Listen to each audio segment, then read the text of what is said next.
Yes. Okay. Good morning, class.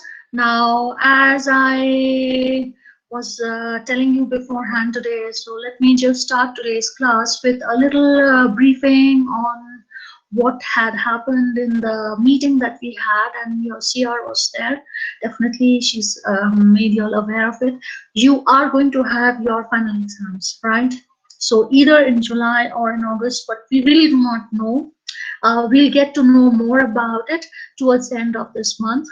And so you will be, and written exams, final exams means you will have to come to college and write your exams. Okay, so that's what REB has said. REB has strictly said that you will have to write a written exam. So towards the end of this month, we'll get to know.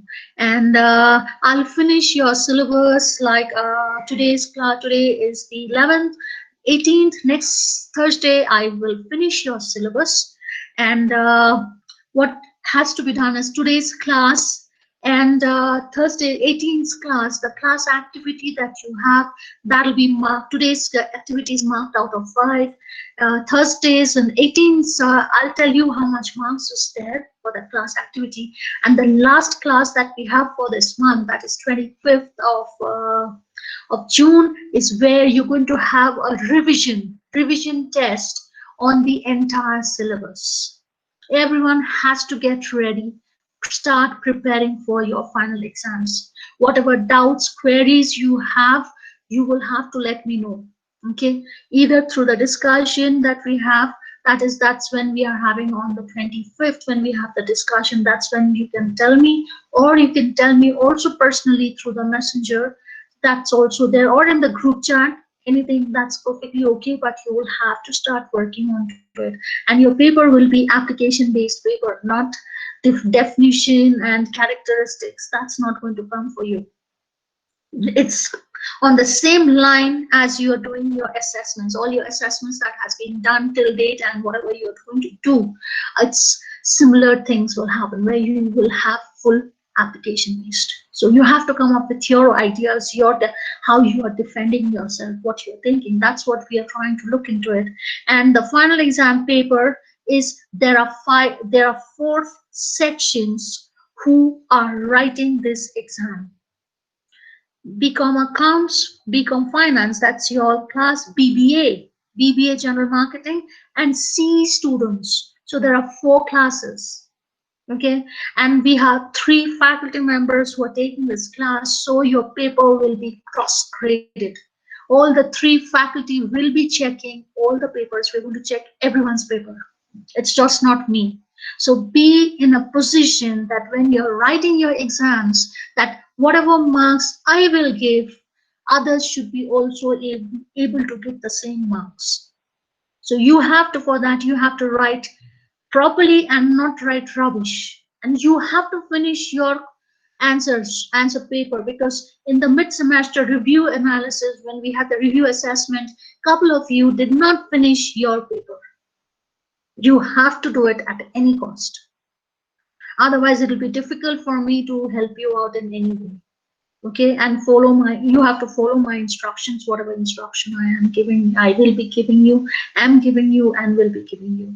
That you have to do it. So it's high time that you start studying. Get ready with your syllabus, like with your subjects. Okay, so that's the thing that I really had to tell you. And everyone needs to be there for all these 3 classes to do your assessment. You have to do all these assessments, and also listen to the lectures, which is important. This chapter is quite important. Okay, so this is where we are actually talking about with your final exams. Now let me go to the next part, which is with regards to the presentation that you all had done, you all had submitted, and I had given you you got your marks, right? So I am again very sorry to say this. I was upset to see that there have been quite a lot of you who have not seen the marking criteria. The rubrics were given to you before. And on the day also of the assessment, I said that please read the rubrics.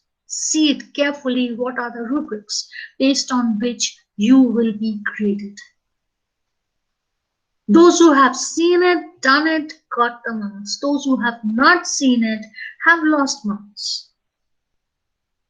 The first thing which spoke about is the identification of the problem and the analysis of the situation. You have to tell me what the problem is, what basically we are talking about, and analyze it, right? What is it?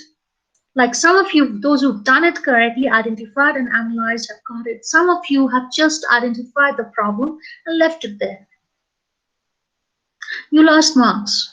Okay, and some of you just wrote one sentence on that. One sentence for when you have such a high marks there.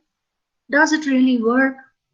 I'm not telling you to write pages after pages, but one sentence is also not acceptable.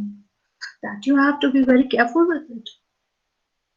The second thing which came about was with your recommendation part, recommendation and solution, which was there, which most of you have done it properly, and it was that part was okay. And but again, with some of you where your language was like, for some, it was, most of you was okay, but for some of you where it was difficult to understand what you were writing. You were thinking, of course you are thinking it, but the way you're writing it, that's where the problem was coming up. And I told you repeatedly so many times that, see, write simple short sentences. If you go and say a big sentence, this is why the second reason for recommendation is this, because of this, and so hence, and that's why. And then you go on adding sentences, and it's a big thing, big sentence with everything there. It's very confusing. Why can't you break that sentence into multiple sentences? It's difficult. Language is a big thing, because if you're not clear with it, if the person who's reading your answer or is not able to understand clearly what you're trying to say, you're about to lose marks. Who will understand what you're trying to say? You're thinking it right, but when you're putting it down on papers, it has to be done in a proper way, because you have to understand that you're trying to convey your message to someone who is reading it, right? Your thoughts, who's reading your thoughts, who's reading your idea. They don't know what you're thinking. So if you cannot express it properly, it's going to be, you're bound to lose marks. And the last part which was there on that criteria was with presentation. If you have done all, like identified the issue, did the problem, analyze the situation, give a recommendation properly, there I have given you, with your presentation, I've given you the marks, maximum marks. Where you've not, there you've lost. And after, like, there have been cases where when you were giving your recommendation, I did, when you're writing, I'm for two, I think two of you, maybe, I don't remember, two or three of you, a couple of you, where you gave me, when you were giving your recommendation, and you were backing your, defending yourself with some evidence. Some of you gave me some evidence, like these are the facts, which is why I'm coming up with this recommendation. So I did give you that benefit. Of course, I gave you that benefit. With regards to your PPT, like what happened, what was my instruction to you? Your PPT is what, when you're presenting it to people, make it in a way that people understand what you're trying to say. Right? Some of you have been so blunt, like you did just for the sake of doing it. I am sorry to say this. There was one of you, I'm not going to name the student here, but you just put one slide, just one slide. What does that mean? One slide for a presentation? Who's going to accept that presentation? Or you're doing it, I mean, so clumsy, you're just writing something, so many things, and make it like when you presentation slides, people should be willing to see those slides. Should be actually, it should be something which should be attractive. People should be seeing it, right? And definitely I gave credit to all those students who had, like, when they were writing with some words, you all had asked me, do we have to write so lots? I said no, but a couple of sentences which can explain. And you all had the slides were looking so attractive. You had pictures. Some of you gave me some animations with the words, and it was looking so nice. It's looking so nice. And you have, when a certain amount of marks is given on your presentation slides, think. You're writing it just starting with nothing. Just the recommendations are this. Is that how you do a presentation? Second year student, is that what you have been taught? No, I don't think so. All the teachers have been telling you all how to go about it. There's a sequence, right? Make it very systematic. Let it look like nice. It's something which is organized. That is important, very much important. So you have lost marks there. These are the areas where you lost marks. Okay, so this is where I basically have to tell you about your the feedback on your presentation. Like if there's any particular student who has any specific discussion with me, like where you would actually want to talk a little more on your presentation marks and where you lost marks, or whether if you are not very sure of, or whether how you can improve upon it, you can always talk to me. But after you finish your work, today's assessment, then only we can discuss on this. You can talk with me. Okay, so this is what we have to say. Now the third part comes up is today's class, the presentation, the discussion. So what I'll do is, let me actually start the class. Let me take the class first. Whatever doubts, queries you have noted down, after the class gets over, after I finish with my presentation, then I'll leave the floor open for all your questions. And then after that, I talk about today's assessment. Okay,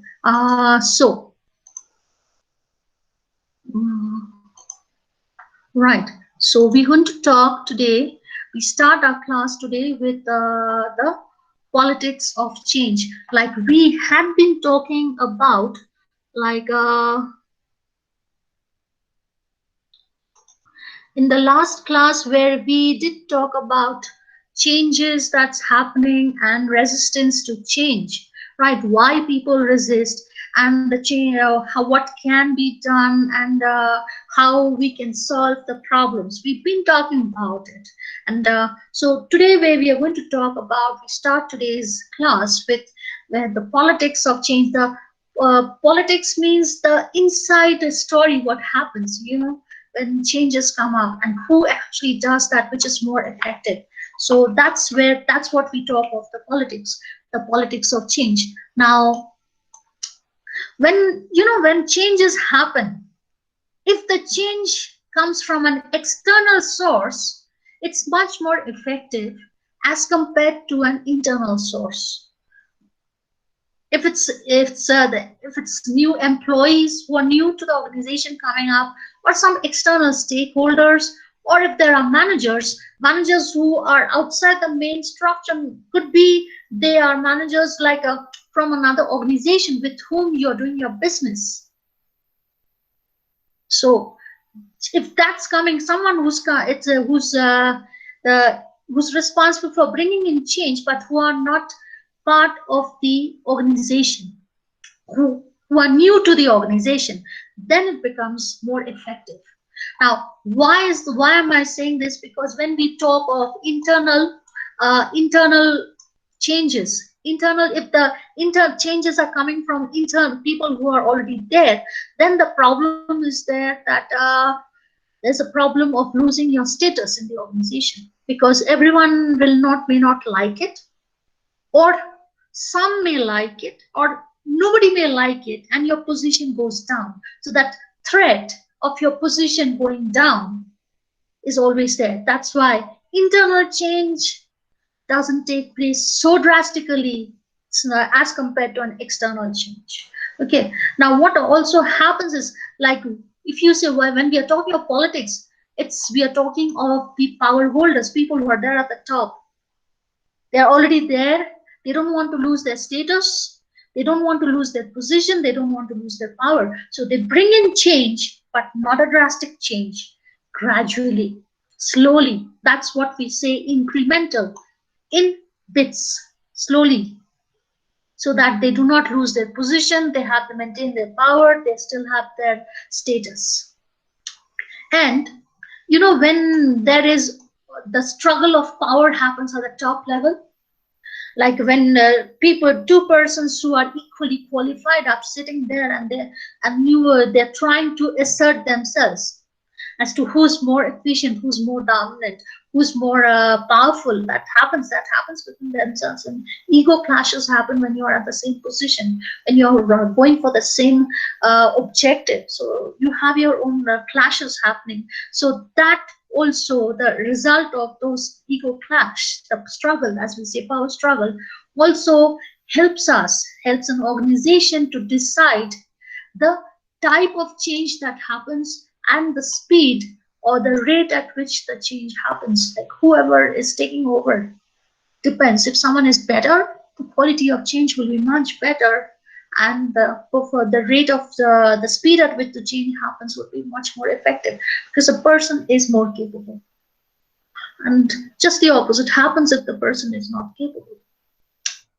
So how can we manage change? The changes that is happening, how do we manage this change? So there are basically two different types of models that we have, and we're going to talk on both these models. These are quite important models of organizational change.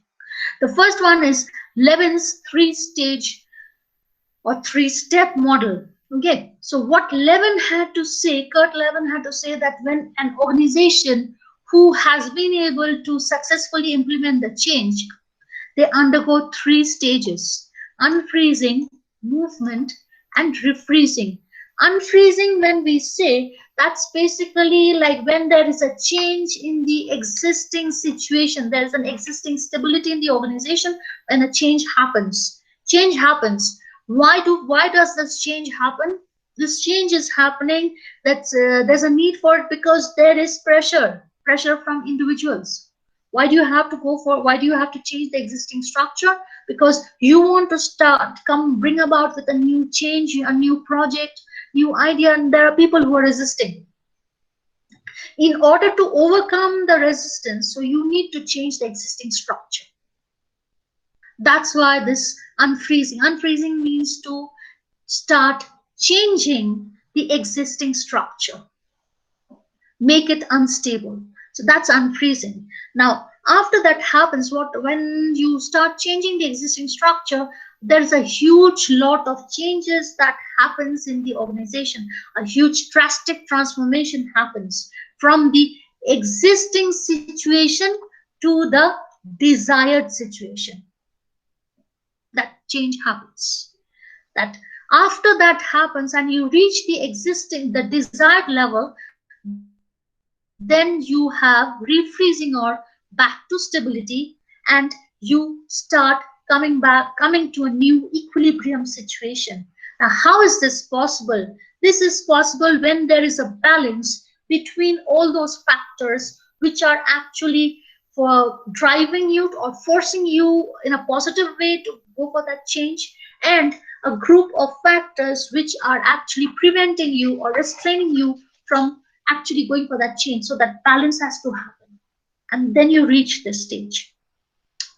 So if we this is what exactly I said. So if we actually look into the situation, if you see this diagram, initial is this initial stage of stability, right? Where there is a balance between all those factors which are encouraging, which are motivating, and those factors which are actually restraining or preventing you from doing some work, some positive work. So there is a balance, which is why we have stability. Now, when a new change has to come about, because with the implementation of new idea, new vision, new project, new concept. So what happens in that case? If you see the driving forces, that's much higher as compared to the forces which is actually preventing you. So it should be such where what can be done in that case? One, that the forces which are, how can you achieve your target is where increase the number of forces or the degree of forces which motivates you to achieve the new or the desired level. That's one way, keeping the forces which are restraining same, or reduce reduce the forces which is actually causing problem for you, so that it gets minimized and you can make that change, you can go on that path of change. Or there can be a combination of both, balancing. And so you make this change until you reach the desired level, which is this level, the new stability. So this is how it goes about. Okay, this is what exactly I said. Now the second model that we have is Kotter's 8-step plan for implementing change. Again we have, but if you see, Levin had spoken about unfreezing, movement and refreezing. Kotter also talks about the same thing, unfreezing, movement and refreezing. But what he had to say was, within each of these broad steps, there are multiple steps, also sub-steps. So totally there are 8 steps. The first 3 steps comes under unfreezing. The fourth, if you see the fourth, fifth, and sixth, that comes under movement, and the seventh and eighth, that comes under refreezing. So we're going to discuss this, all of these stages. The first stage, where we're talking about to establish a sense of urgency. Urgency means a need, by creating a compelling reason why the change is needed. So a sense of need has to be created.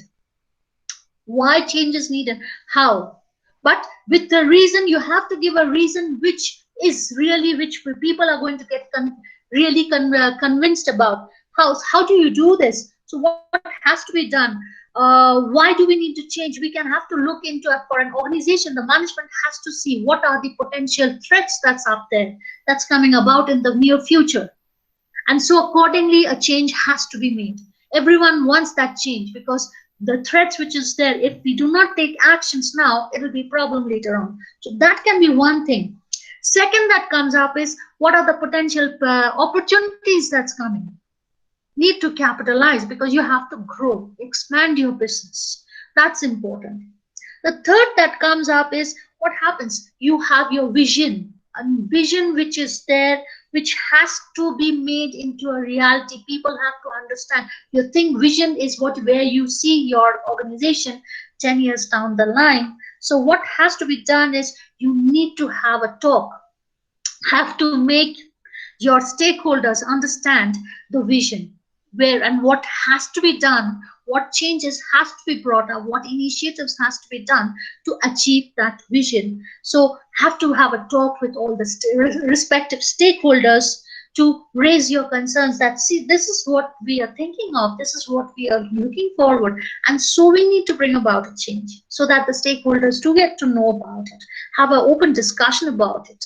Okay, and not just having an open discussion, but also getting support from your stakeholders, from the industry leaders. Like there are others who are there in that industry, their support also, so that the industry can also bring about some change, so that people are supporting. More people supporting you means your position becomes more strengthened.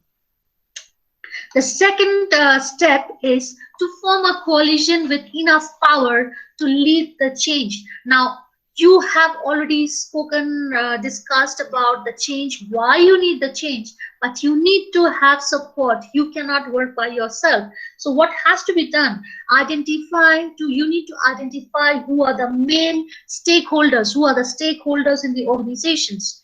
Okay, in your organization, who are the main leaders who are actually going to take a massive role in bringing about the change. So you need to ask their support for implementing that vision. Not just only ask their support, but form a team. That's coalition. Coalition means to come together. One person means yourself. Coalition when you have different people coming together from different departments, across departments, then across different levels. So it has to be there. A coalition has to be there who would be working as a team, and who would be, and people get to know that this is the team who is leading where these changes have bring about. So they're the ones who are responsible for it. And also not just having a team, but also to see whether there are any areas of loopholes in that team. Is there anything? So if there are any loopholes, what has to be done? Some changes has to be brought about by bringing in new members from across departments or across the different levels. So more having diversity in your team means what? More ideas, people with the different ideas, different opinions, different way of thinking, so decision becomes better. That happens. So when you're talking about the long-term success. Third step is create a new vision to direct the change and strategies for achieving the vision. So what has to be done in this case? So you have come up with a new vision, but then what needs to be done is what are the core values with regards to this new vision that you want to bring about. The core values that you want to bring about, the change in the existing values and bring about some core values which will align with the new vision. Develop a mission statement. Mission has to be there, which should be complying or aligned with the vision, the new mission. Once the mission statement is done, then comes up your strategy. Come up with a new strategy which is in line with the vision. Not just that, also you have to ensure that you are communicating to your stakeholders and your team members that vision very clearly. Everyone should be on the same page. Otherwise, people cannot work on the same in the team. Everyone has to be on the same page, and not just stating the having the mission there or the vision there, but it has to be continuously in your mind. It has to be always there. This is our vision, this is the mission, and that's why we are working. We have to, whatever we are doing, it has to be with par or with in alignment with the vision and the mission statement. That has to be continuously hitting ourselves here at heart and hitting here on the mind and the brain, that yes, this is why we are working. Not okay, this is our mission statement, this is our vision, but we can do whatever you want to do. That's not the thing. That's not how it goes. So this is what comes up under when we talk of unfreezing, changing the existing situation. Then comes up is movement. So under which the first that we have is to communicate the vision throughout the organization, right? How will you do it? Continuously speaking about it, emphasizing on different meetings, emphasizing on when you have a discussion, and giving when you have presentation and you're representing your organization, and that has to be said.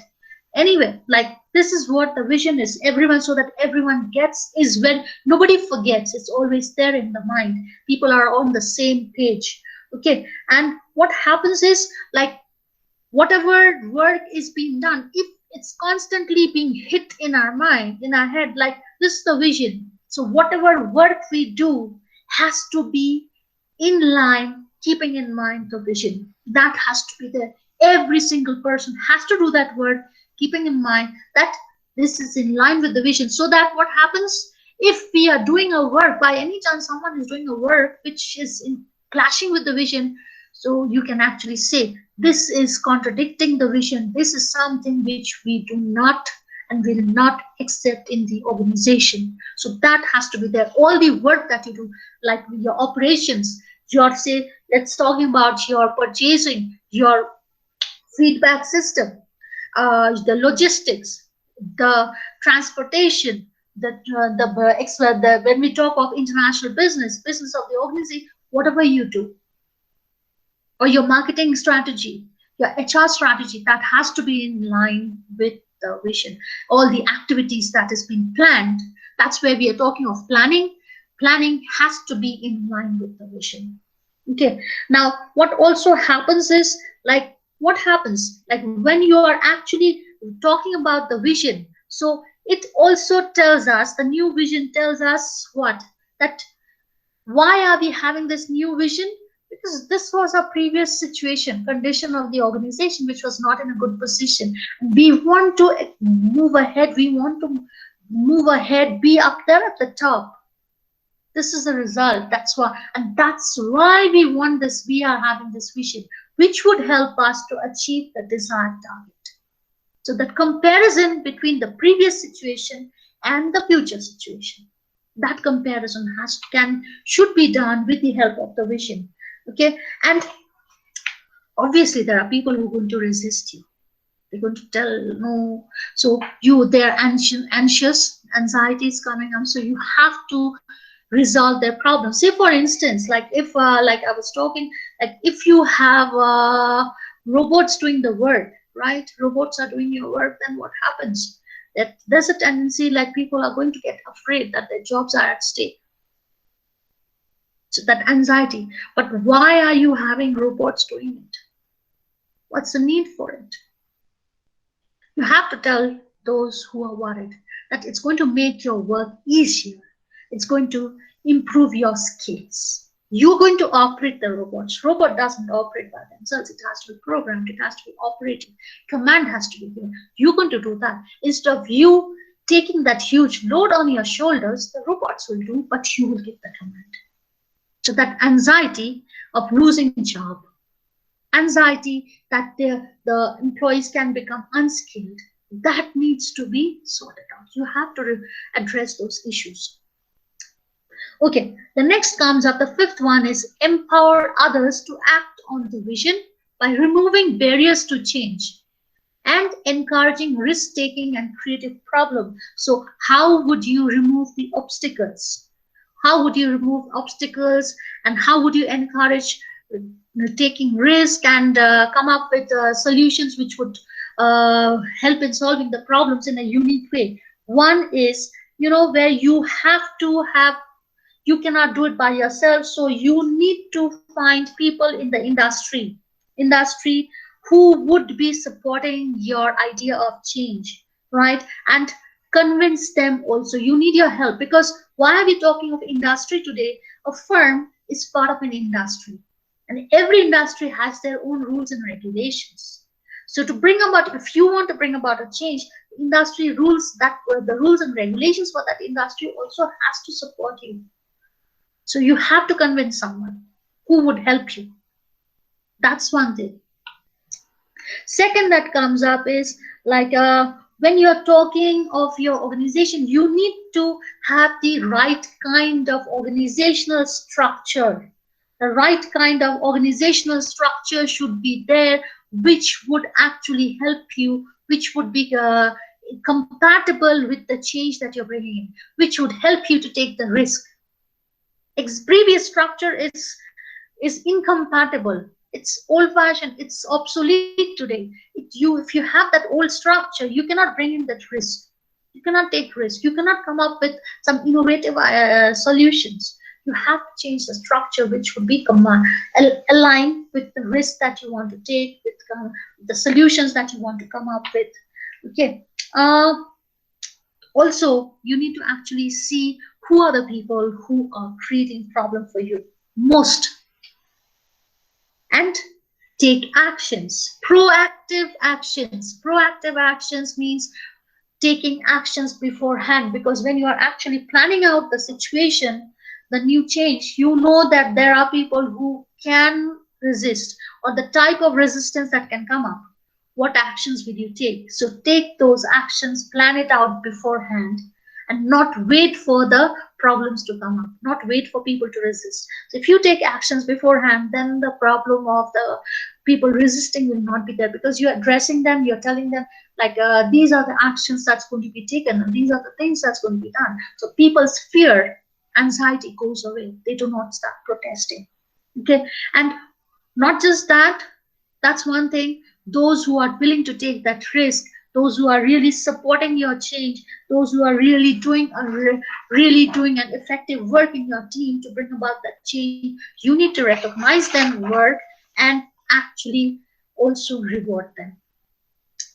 Then comes up the sixth stage, which is plan for, create, and reward short-term wins that move the organization towards a new vision. Now what happens is when you have a new vision, you have a change coming up, so you are coming up for going for projects. Now take up those projects which are short term projects. Why not long term at the beginning? Short term projects means where the cost is less. If by chance if you fail in that project, it will not affect you too much.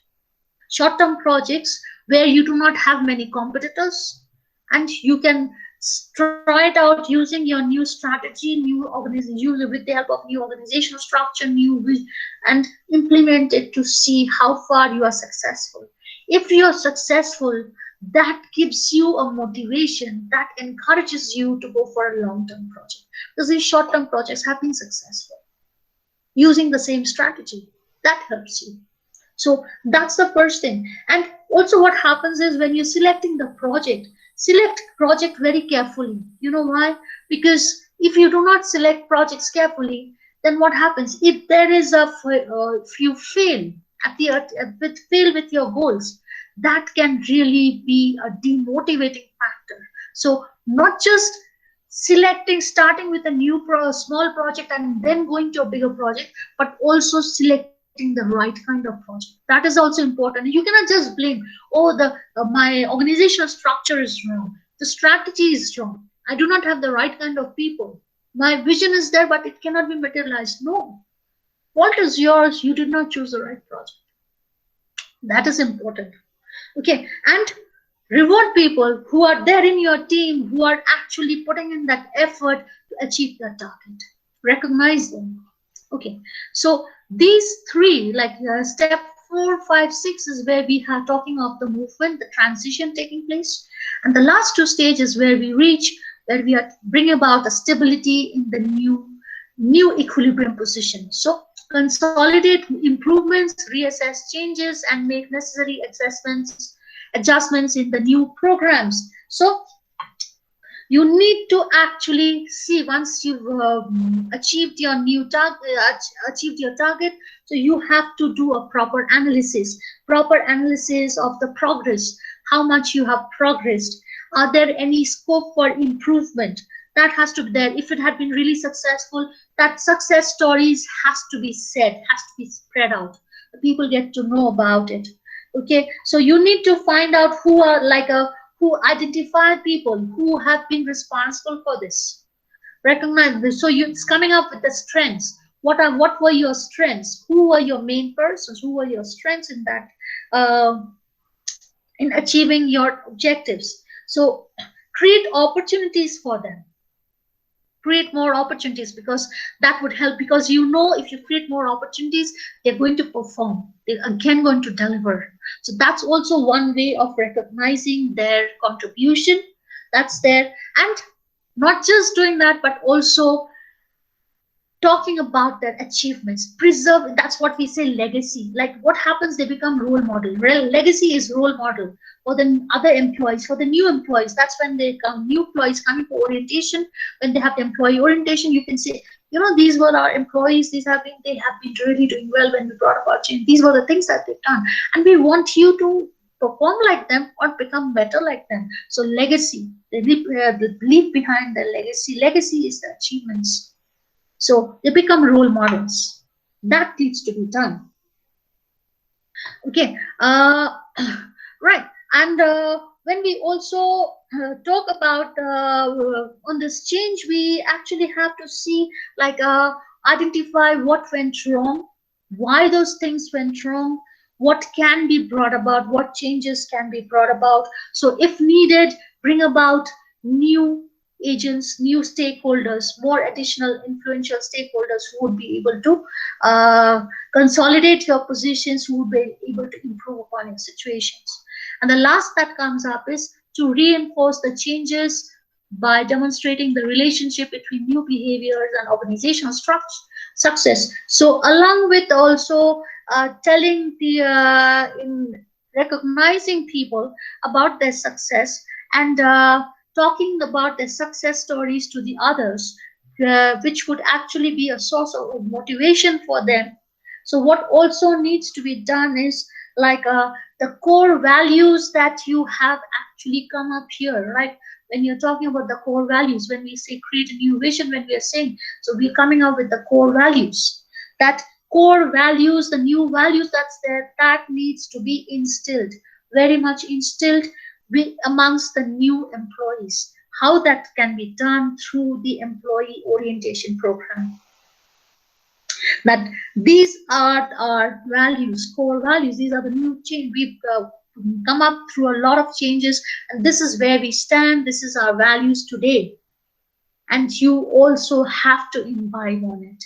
You also have to follow the path, and you talk to them about how it has brought about the success, why these are the core values, why that new vision has come about, what steps have been taken, like what skills is needed, what are the requirements, what are the do's and don'ts, what are the values that's needed, and how people have achieved those success stories. That has to be brought about. So this is where we talk new behaviors. When we say new behaviors, we are actually talking of new employees and the relation between the new employees and the success of organization, how the new employees can contribute to the existing success of the organization and carry forward that legacy of the organization. So also the last thing that comes up here is, we're talking of employees, we're talking of people who are there in the team, but what about the leaders?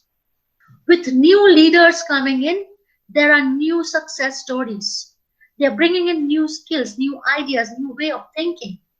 That's all. And when they leave, they are leaving behind their legacy. That's the new thing that has brought about success. So that should be inculcated in the succession plan. When you have the organization succession plan is there, so you have to inculcate there. Or not just overall organization succession plan, but also when you have a new leader who is going to be the next leader, the successor. Say the deputy CEO who's going to be the CEO, right? So when you choose that, the CEO has been successful, those qualities that also needs to be thought about when you start planning for the new CEO, that these qualities should be there. Previously it was not there, but the present CEO has these qualities, which is quite unique, nobody had before, and this has brought in success. So in your succession plan also needs to be, there has to be a revision. The qualities of the present CEO should be there. So when you select your new CEO, these qualities has to be in mind. So that is how we preserve the legacy and improve upon it and implement it.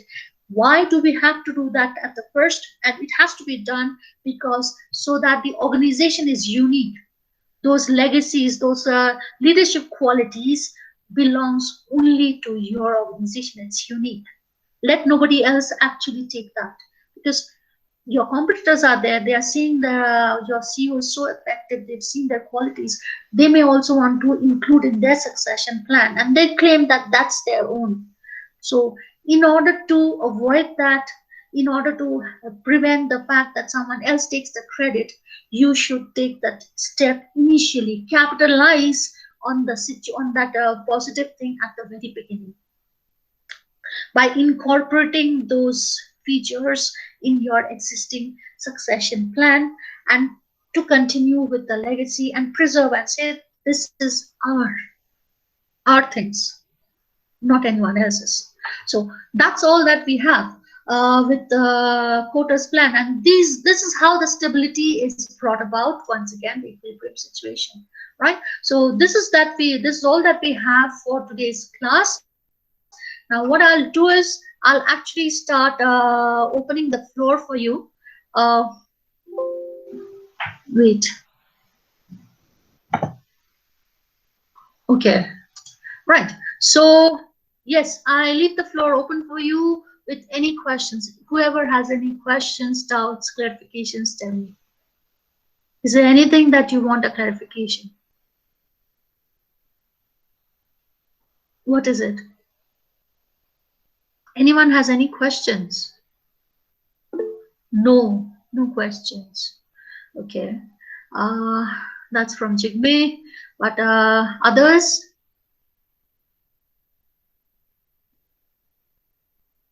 Clear, madam. Okay, okay, okay, okay. Right. No questions. Okay. So okay. Right. So I can see everyone saying everything clear. Right. So if there is no question from your side, what I'll do is I'll just talk to you about today's class participation assessment that we have. The two models that we have studied right away, Levin's model and Kotter's model. So your assessment, class assessment, is on those two application of these two models, applying one of these models in a situation where it has brought about success in an organization, and the other model application where it has brought about a failure, right, but where they have not been able to apply it properly. So you read the questions carefully and you have to come up with your reasons or suggestions, things why it was a failure using that model. Like when I say applying the model, you see both the question says using the model, Levin's model and Kotter's model. You do not write the three stages like whatever has been taught, all what exactly is it, but through that application, when you're writing with respect to the case, like if it had been a success, like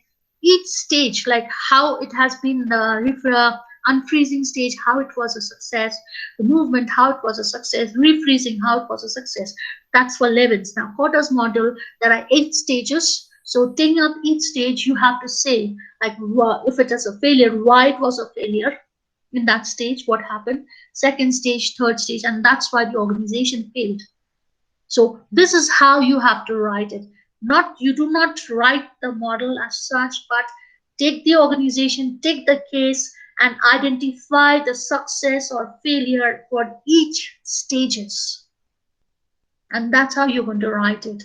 Okay, and I'll give you time till 3 p.m. today. Is that okay? Is that clear? Is that okay with all of you? Okay. Yes, ma'am. Okay.